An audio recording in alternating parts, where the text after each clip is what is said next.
Hey everybody, this is a quick video to show you how to do a hard reset on a Xiaomi Mi TV 4A. If you're having issues with it connecting to Wi-Fi or anything like that, doing a hard reset can fix a lot of issues. So what you need to do first of all is you need to turn your TV off and unplug it. And then you need to get your controller and you need to press and hold the OK button and the back button simultaneously.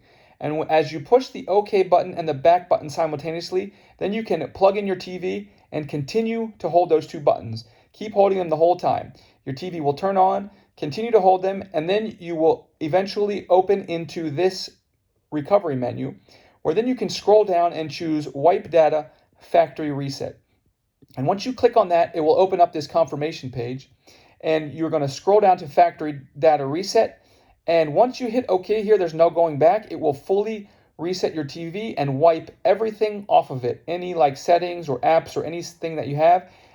And so once you do that, it'll go through a wipe and a reset. Then you can hit the reboot.